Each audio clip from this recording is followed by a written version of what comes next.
FIFA president. For the best of sports, always listen to Today Sports Live on Today95.1 FM, Port Harcourt. You know, there are a few areas that define a man, like sports. I think we can live with that.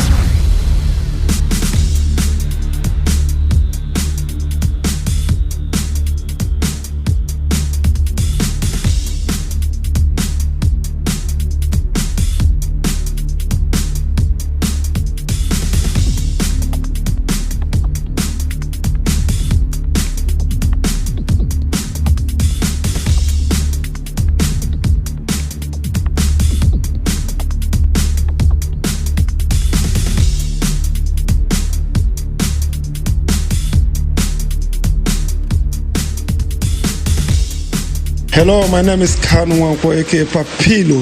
For the latest and trending sports stories, always listen to Today Sports Live on Today 95.1 FM Port Harcourt.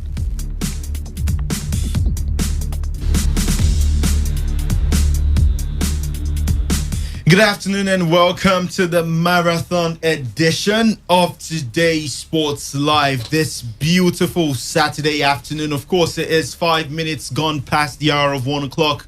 And right now we are here to give you the best of sports, stories, I tell you, from now till 4 p.m. Actually, till 6 p.m. As the other guys will be coming in for the second part of the show. But as usual, the show is reaching you from the studios of your premium news talk and sports radio station Today 95.1 FM, right here in the ever beautiful garden city of Port Harcourt. My name is Victor Oriahi and I have a full house, I tell you. Every single one, some came in flying from out of the states for this particular show, but I tell you, it is a full house, and today we would be talking so much. The English Premier League, of course, one game currently ongoing live on our screen. Everton up against West Bromwich Albion. It is 1-1 as we speak. Just as we began the show, Dominic Calvert-Lewin equalized for Everton, and right now at Goodison Park is 1-1, and so much for us to still talk about. Like I did say earlier, my name is Victor Oriahi. Let me introduce the guys. I am not alone in the studio. I have Priye Izogbu right here with me in the building. We call him Priye Pizzi. Priye, good afternoon to you. Welcome to the show. Good afternoon. Good afternoon, the Melanin Sports presenter. It's always great to talk European football, and what a week of transfer. Like we were shocked when we saw it happen, but I saw it coming though right from last season. And it was the loophole in that Liverpool side. They need creativity, and finally they have gotten their man, the person of Thiago Alcantara. And a rare beat, we must say, because central midfielders these days are quite scarce. What we see these days is basically attacking midfielders, and quite great to get that man. I think Liverpool are really sure to want to defend the title. Okay, we also have someone right here with us in the studio. Nathaniel Igere is in the building. Nathaniel, good afternoon to you. Welcome to the show. Good afternoon, Victor. Good afternoon to sports fans all over the world. And good afternoon to my colleague right here in the studio. It's always a pleasure to be here to talk football. The man who gave me the name Melanin Sports presenter. I thought we were going to forget that. Chidube Njoku, the Chief Justice of Sports. Okay, I finally get my credit. Welcome to the show, Chidube. Very good to be here, honestly, Victor. Let's talk some football. Lots going on. Manchester United fans are grieved at this point, especially seeing their bitter rivals, Liverpool, doing the business these days. They kept us waiting, or not us now, they kept their fans waiting for quite some time, and just how to get the business done. All right. Massive Important signings. players, Yeah, the second one is coming very soon. Talking about Jota. Diogo Jota from Wolves. So it's beautiful from Liverpool, and we are here to dissect all of that. Just stay around. Okay, and Okechukwu Edenko is also right here in the studio. Okechukwu, good afternoon to you. Welcome to the show. Good afternoon, Victor. Good afternoon, Port Harcourt. Good afternoon, River State and Nigeria. You're welcome to the best sports program on air, south of the Niger and in nation at large.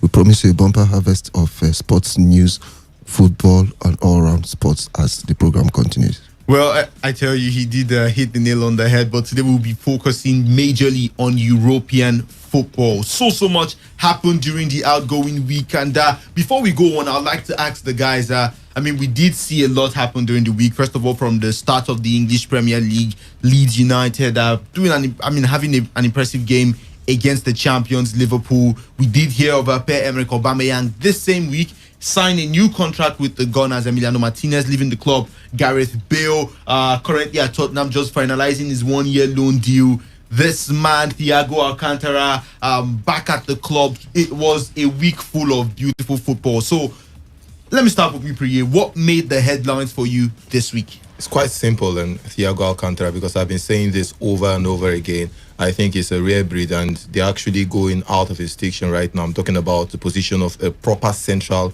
midfielder, not an attacking midfielder or a supporting striker, a proper central number 10. And I think most times these days, their managers find it difficult to play a typical 4-4-2 formation. So it's quite difficult to always put those men in the game of chess when it comes to football. But these days, Thiago has actually redefined that position. I think it's actually rare, because back in the days, we used to see brilliant number 10, the likes of Pirlo, Xavi, and the rest. And I think he's in that build, and he's one of the best central midfielders in the world. And Liverpool getting that player, because we're all complaining that they didn't actually make good signing. They didn't even sign much players in the transfer.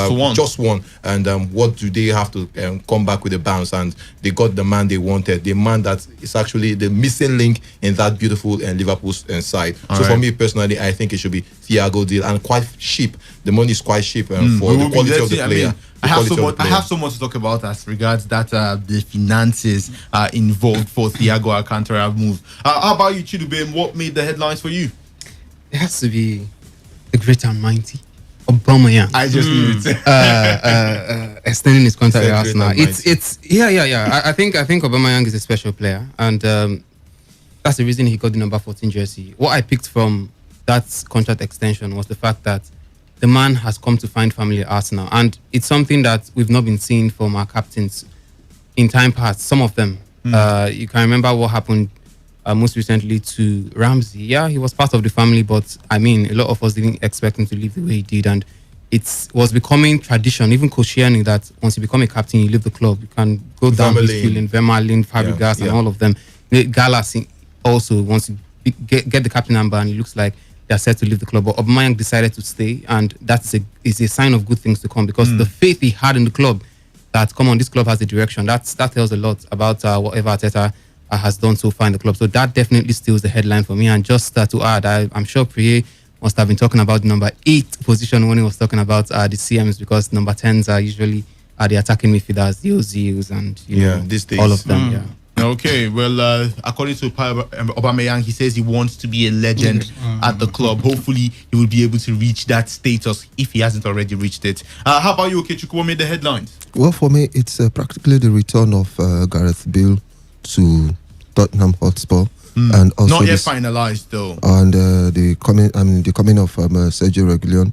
I think Gareth Bale will really fit into that Tottenham Hotspur's plan. They really lack that creativity and a holding winger. So I believe Gareth Bale coming back will add bite to the attack. All right, Nathaniel. It's nothing much, but what really caught my attention and make the headline for me should be Leeds United and the way they played against Liverpool. Man, 7-goal thriller. Yes. Despite the loss, but they really show a good fighting spirit that, yes, they're ready for the Premier League. Well, the show, like you know, is always packaged to be interactive. So we urge you to be a part of the conversation by simply leaving us a message on any of our feedback platforms.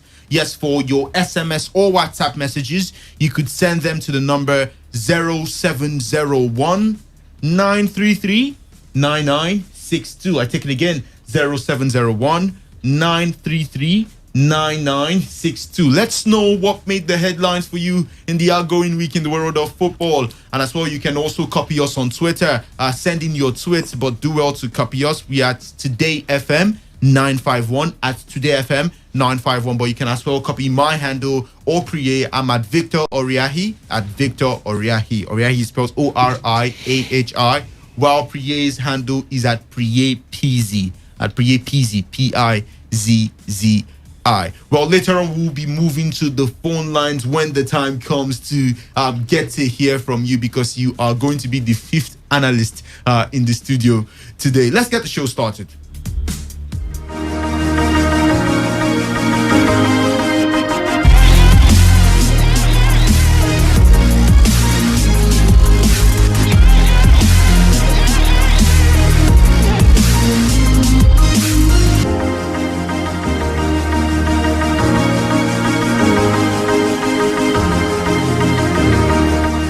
Manchester City manager Pep Guardiola fears that striker Sergio Aguero could miss the first 2 months of the Premier League season. Aguero suffered a knee injury against Burnley on the 22nd of June. It kept the Argentine out of the final 10 games of City's domestic campaign, as well as their 2 Champions League matches in August. Guardiola says he is now uncertain whether City's 32-year-old record goal scorer will be fit until November. He says, "We knew the injury was difficult. He still hasn't had one training session with us, and Sergio is not a guy who regains his physical condition quickly. He has been out for a long time, so maybe in 1 or 2 months he will be ready." Well, Aguero's obvious replacement should be Gabriel Jesus, who scored 5 goals in 12 games at the end of last season. Guardiola does have new signing Ferran Torres available for Monday's trip to Wolves. However, Torres is more of a wide player, so the likely alternative to Jesus would be Raheem Sterling deployed in a false 9 role. With veteran midfielder David Silva leaving City for Real Sociedad during the summer, it leaves Guardiola heading into the new campaign without the remaining stalwarts of his club's first title-winning squad from 2012. Let's hear from City's boss Pep Guardiola, just talking about the league in general, what to expect from Manchester City, and also the game against Wolves on Monday. The feeling is always good, like it was. You're always the same. You're in the same position. So my time is work every day harder or better than the previous seasons, and do the best football as possible, to win games and make our people proud of our team. This is my job. Always was strong. We played Wolves the first season. We played in Carabao Cup against. They were in the championship. Always was tough. We won the penalty, so always was a real difficult game. But will not be different against Leicester, the second one on Leeds away, or the Premier League. We know exactly how tough it is.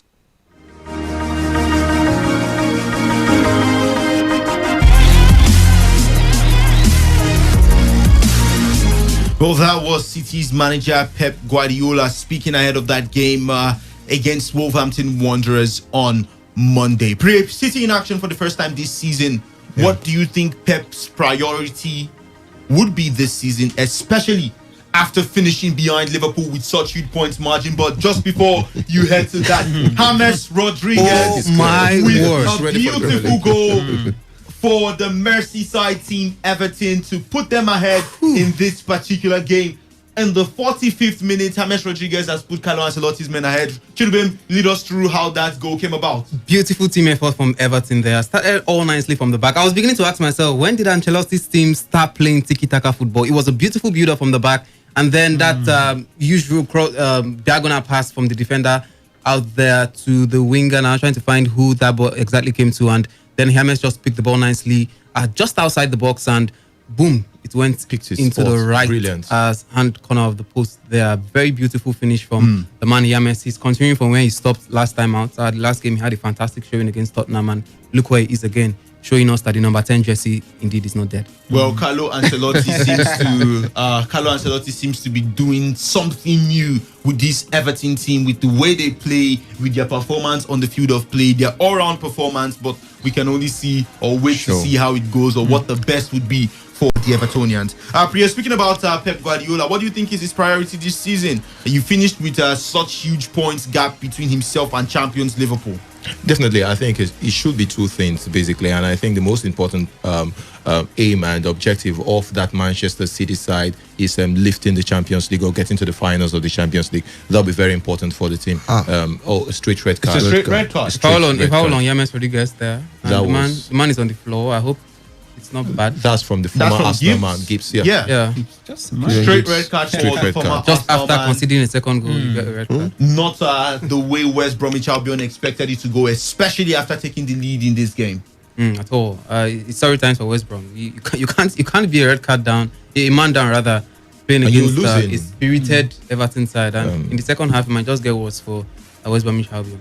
And this has further incapacitated the team. And the most important thing is that there's that synergy. James is on the ground. I think that's a huge problem, and that's a big problem. If he goes out injured, then sorry times for Everton really, because the man has been an inspiration in that midfield. He's back on his feet. Good. Yeah. So I'll say this, and it's about lifting the Champions League or getting to the finals, because we've seen so much investment in that club over the years, and the most important thing for the owners of the club is actually lifting that Champions League title, because they have done the Premier League over and over again. So it's more like not even the Pep Guardiola, the likes of Pellegrini, Mancini, they have all lifted the Premier League title. So it's about lifting that Champions League. Do you think that will be his priority? I think that should be his priority, and I feel it will be his priority, because if you see the way they actually getting the players right now, they are still keeping it tight, because you see like they want to recruit more. And I think the biggest problem they have going into this season, I will say this, they need that experience set when it comes to Champions League and European football. And I think the players are not there yet. Most of the players, the likes of Kevin De Bruyne, he has never played in the Champions League finals before. Same with most of the players, most of the important players in that team. That's why I felt possibly the Lionel Messi deal would have helped the team a lot.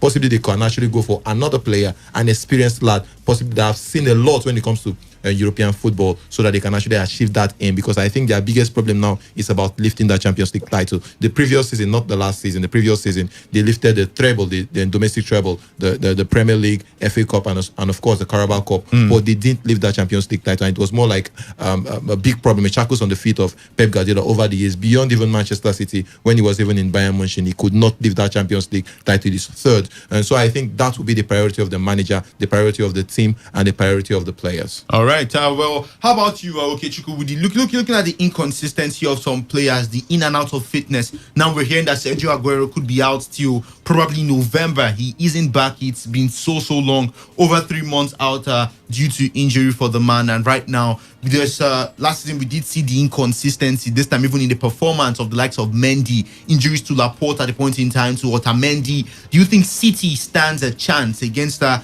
high attacking line of a number of Premier League teams? Well, they've done it before in the past, and I believe they do it again.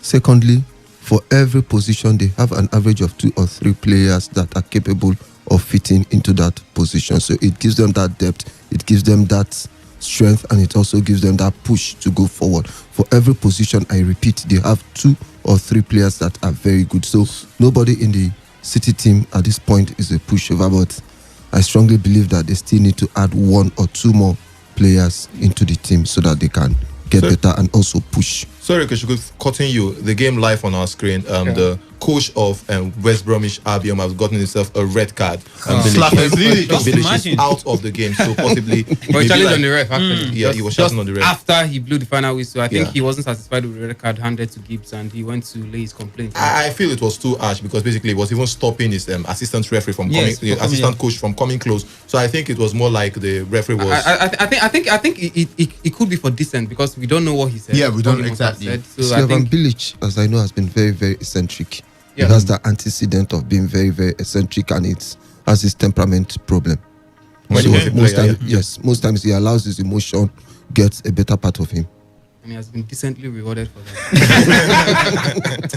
Well, moving back to Manchester City, Pep has brought in Nathan Ake. He has brought in Ferran Torres. Would the introduction of these men be enough to take City to the promised land? Priya did say something that I liked a lot. The fact that Man City needs that cutting edge experience. They have been going for continental dominance. It's not enough to be champions over and over again in the English Premier League. I think they've gotten that one time too many. Been champion. They've done it all, seen it all in the English Premier League. I mean, highest point tally, whatever you want to think about. They've done it in the English Premier League. So I think it's time to go continental. And they need that extra spice. Yeah. Champions League always has a cloud around it. There's a different, feels like a different spirit when you're playing the Champions League than when you're playing regular leagues. That's why you see a Liverpool in a regular league season might be fumbling, but once it gets to the Champions League, the anthem, there's a spirit that comes with it, because they know that they've done it on this level before, they've achieved it. So there's something that comes with it. Manchester City are yet to build that culture. The fans don't even know what it feels like lifting the Champions League, because obviously they've never done it before. So they don't know what it feels like doing it. So they need a player or even players that can be able to give them that mentality that, come on guys, we can do it. That's why I was scared now as a fan of a rival club to Man City, that Messi was going to come to a Man City at some point, but thankfully it didn't happen. It didn't work out this season. But I think if Messi had come in, well, it was going to be a huge turnaround for Manchester City. But unfortunately, that's not going to happen. I can only hope that the younger players grow out of their shells. I mean, the Kevin De Bruyne's of this world to be more commanding in games, because that's exactly what City needs at the big stage. Because and you don't think Ferran Torres and Nathan Ake those are babies, for crying out loud. Ake has no experience, leads to no experience when it comes to playing at the big stage. I mean, he barely cut his teeth with Chelsea. I mean, you talk Torres. I mean, who else knows Torres apart from Fernando Torres? That's the only Torres I know. So, I mean, you look at the team generally, the quality in that team. I think, yes, they are quality players, but you need some slice of experience to cap it up, especially when you're going in for continental title. Why exactly the Juve get Cristiano Ronaldo? They wanted the Champions League. Why did PSG go for Buffon? Experience. They needed the Champions League. You see, you go for these players when you need something bigger. That cutting edge is what Man City lacks. I think they are going to do fairly well in the league, very well in the league, not even fairly well. They are most likely going to be the major competitors against Liverpool for the title. That's if they don't even end up winning it at the end of the day. But I think generally what their goal is at this point is continental dominance, winning that Champions League. And if they wanted to get that done, I just felt they would have gone for a more established player, a more experienced player. Might not be the most informed player, so to speak, but someone that just has that level of experience that could talk to the team and say, boys, I mean, look at what happened against Lyon. You can't. I don't think it will be possible for you to have a player like Ramos in that team, and the team will play with such. I mean, it was so lackadaisical. The team, there wasn't that drive to go for it. I mean, you need that player that can push the team and say, come on, boys, I've done it before. I've won this Champions League before. I know what it takes to play at this level. Let's go for it. Let's push a lot more. And I think that's what Manchester City needs at this time. Why Pep Guardiola is reluctant to get that kind of player, I will never know. And the funny thing is that this transfer market actually gave the opportunity for them to get such experienced player. May not be the youngest of players, maybe players in their mid-30s or early 30s that can actually come into the team, bring in those spices. We have a lot of players out there in Europe that are actually more like not seeing big game football, that they can actually just pick those players and bring them into the team. It could be from the defensive angle, the midfield, or the attacking angle, from any of the, even a goalkeeper. Just get an experienced head that will sit in the dressing room beyond the manager and tell these players that, look, we need to go to the Champions League and get one. You guys can do it. We have been in a team that players here are even better than. So I think you guys can do it. They need that sense of motivation beyond the manager. I think a leader in that team, and I think that's exactly what Chelsea did in getting Thiago Silva. Exactly, because they wanted to win the league beyond, not about the Champions League now. They wanted an experienced head that have won the league before, that can actually do it again. That's why they brought in a player like Thiago Silva. That's exactly what I felt like Pep Guardiola should do. If not Lionel Messi, there are other players that you can actually bring into that team. You could go to the Real Madrid side, pick one of those midfielders. Modric is readily available. Rakitic could have been stolen. Yeah, it's true. Yeah, Rakitic should have just been that perfect person. Bring him into the team, sit deep, even though he's not getting regular playing time. The idea is that when it comes to those big games, he will just sit down there and give them that confidence. And I think they lack that going into this season. And their biggest aim is lifting the Champions League. I just think this may be the end of the road for Pep Guardiola in lifting that Champions League with Manchester City side, because I don't think it will last this after this season. Funny enough, just to add, Victor, I think not replacing Kompany was a huge problem. It's a huge problem for Manchester. True. It's not just about buying a defender. It's about the leadership that Kompany brings to the team. They've not replaced that leadership. Who you look at Man City and ask yourself, who is that leader? Who is that player that can galvanize this team when the team is on the low? It's difficult to find any. Arsenal are celebrating the stay of Aubameyang because of the kind of influence he brings to the team. He can talk to the players both off and on the pitch. David Luiz, a lot of people questioned the decision to extend his contract, but it was purely on leadership basis. I mean, Xhaka, the same thing. Xhaka should have left Arsenal a long time ago, but the leadership he brings into that team is what is keeping him there up to this point. We've already talked about Manchester, Chelsea and Thiago Silva. Manchester United have their own leaders too. I mean, Liverpool has Van Dijk, in fact, virtually everybody's a leader. Fabio, I mean, a lot of them. So Man City lacks that at this point. Who exactly is he? Aguero? Aguero is not even that kind of player. Kevin De Bruyne does his own business on the pitch. So you need a figurehead, a player like Kompany that will decide not to listen to his coach, like what he did in the penultimate game when they won the league against Leicester. He took that shot. He didn't care what the coach. He said the coach was saying don't do it, but he did it. You need that kind of a player in the team, and that's exactly what I think Manchester City is lacking at this point. Okay, Nathaniel, let me come to you. Speaking about that game against Wolverhampton Wanderers on Monday, Wolves did the double over City last season. Would it be vengeance for Manchester City, or you think it would be a baptism of fire from the Wolves back on the citizens? Well, actually, the game is going to be a little bit dicey because, looking at the Man City, they brought in some good players in terms of likes of Foden, and these guys, they are hungry. So I believe and I know that they will do very well. And in as much as Wolves going to pull a very huge threat to them, I think they can. It's going to be a goal feast. A goal feast, yeah. Okay. City and Wolves. A very difficult game for Manchester City. I will say this because we saw Wolves did it twice, home and away against Manchester City last season, a 2-1 and a 2-1. And with the most important players in that Wolves team were actually Traore and the striker Jimenez. And these players are still there in that team. When it comes to counter-attacking football, we know Wolves, they are excellent because Traore pace and that of Jimenez finish. Jota was the springboard, but he's no longer there. But when you have those two players in your team for counter-attack, definitely you know that you can convert chances. So for me, Manchester City needs to be very careful because they will hold possession of the game. But the most important thing is that losing the ball in important areas, and if they lose the ball, I am telling you, Wolves side will punish them. They have won their first game of the season. They have that confidence going into this game, so it's very, very good. It's going to be a very difficult game for Manchester City, and I think it's going to be a draw possibly. Okay. These two sides, Reliable Reliance joins us in the studio. Reliance, straight to you. No European football for Wolves this season. We've seen the exit of players like Matt Doherty. Now we're hearing Diogo Jota could just be leaving the team. Do you think they will be able to better their performance of the previous season? Well, when you have key players exiting the team to other teams, it's always a challenge from the manager to look for a way to fill in that gap, not necessarily have a like-for-like replacement, but to fill in the gap and move forward. Matt Doherty signed to Tottenham Hotspur, very pivotal player for Wolverhampton Wanderers. Now we are discussing about a 23-year-old Diogo Jota